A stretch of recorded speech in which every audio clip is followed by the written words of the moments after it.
Listen to how this textbook describes slavery. The master often had a barbecue or a picnic for his slaves. Then they had a great frolic. Even while working in the cotton fields, they sang songs. The beat of the music and the richness of their voices made work seem light.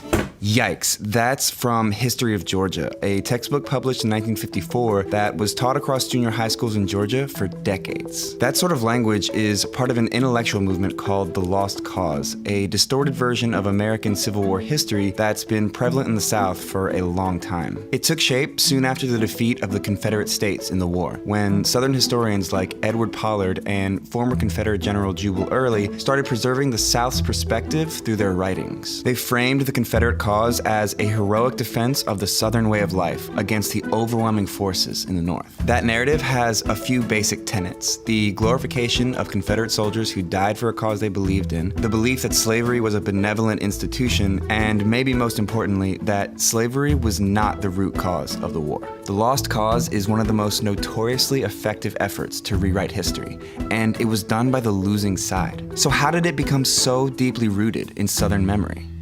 Blame the United Daughters of the Confederacy.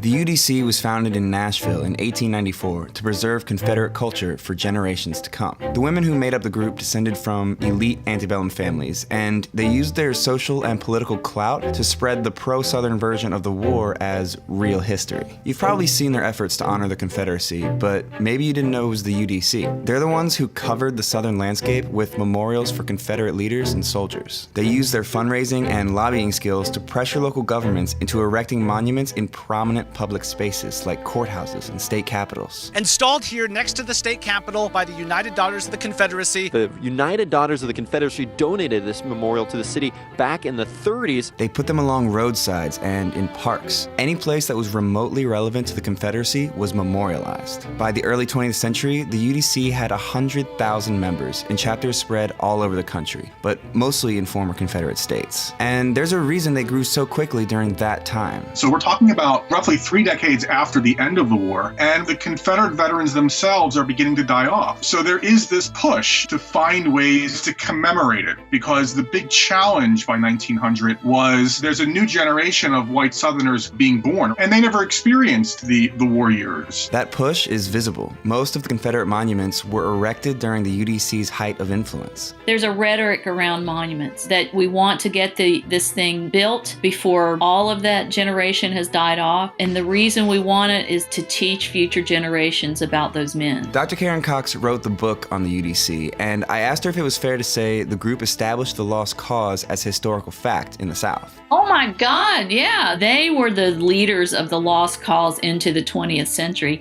and they made it a movement about vindication. Just to give you an idea of how effective they were, they successfully lobbied for a Confederate memorial in Arlington National Cemetery, which U.S. President Woodrow Wilson proudly unveiled to a cheering crowd. Now that's influence, right? Monuments are the least of what they did. What? I mean, they are the most visible and tangible, but the work with children was far more influential. It turns out a central UDC objective is shaping how children think about the war and their Southern heritage. One of their most powerful tools? Textbooks. Take a look at this pamphlet called A Measuring Rod for Textbooks. It was written by the illustrious Southern historian Miss Mildred Rutherford, an educator, orator, and author of Southern history textbooks. She's also very pro-slavery. The pamphlet announced the formation of a textbook review committee featuring prominent Southerners like 5 former Confederate generals. This group was committed to spreading the truths of Confederate history, so they instructed school boards to reject any textbooks that did not accord full justice to the South. And they urged libraries to deface every book in their collection that didn't measure up by writing the words "unjust to the South" clearly on its cover. This pamphlet was shared widely with school boards throughout the South, and UDC-backed committees closely monitored history books to make sure Northern influence never reached classrooms. So the core language of an approved textbook aligned precisely with that of the Lost Cause. You know, stuff like, "The Confederacy lost in the war between the states, but Georgia never forgot to honor her Confederate soldiers. History of Georgia was on the UDC's approved list. It was also written by E. Merton Coulter, a self-described Southern historian and historian-described white supremacist. They understand that how you educate, who wins the writing game, who wins the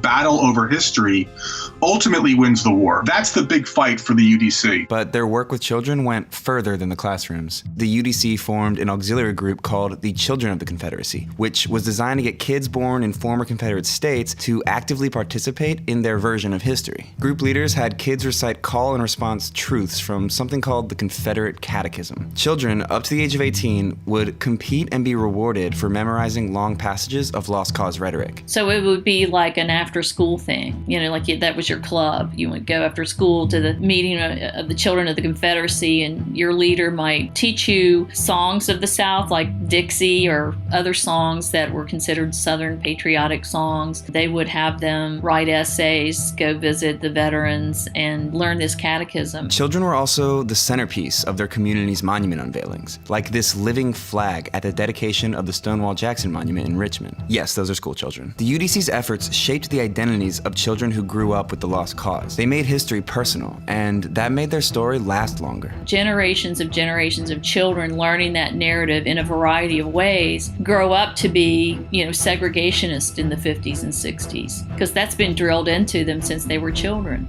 After World War I, the UDC started losing steam, but the damage was done. The monuments were in place, and the textbooks they wrote remained in Southern classrooms until the late 70s. And the women's group did it all without the right to vote or participate in politics. You can still get glimmers of this lost cause memory of the war from people who will always choose to see it through the personal. And I think the UDC, to a great extent, was their goal. So the next time someone says the Confederate monuments are about remembering our history, just know that that's exactly what the United Daughters of the Confederacy wants you to think.